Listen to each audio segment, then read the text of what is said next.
guys, good evening. Ayan, i-share ko lang sa inyo. Ang hirap mag-budget ng pagkain araw-araw. Lalo na, kapos ka sa budget. At wala nang ayuda. Ito pinamili ko, ipapakita ko, budget na budget talaga. So, ayan po yung mga pinamili ko ngayon. Ilan days to namin kakainin. Po mga binili ko ay pangmasa. Budget meal, meron tayong itlog, meron tayong beans broth, meron tayong natto po ito.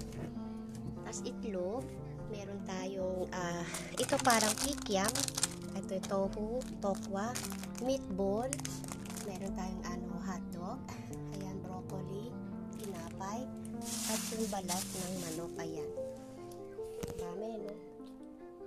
Hindi po ako araw-araw namimili, kaya isang pamilihan na lang, diba, para mas save tayo sa oras. Ayan, ako na lang bahala dito mag-budget ng pagluluto. Ayan, na-share ko lang. Bye! Thank you for watching. I love you all, guys.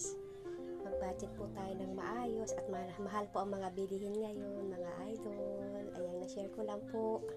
Yan lang guys, na-share ko lang. Basta may pera man tayo o wala, mag-budget po tayo na maayos sa araw-araw. Huwag po tayo maging one day millionaire. Sa panahon ngayon, mahal po ang mga bilihin, kaya kaunting tipid po, okay?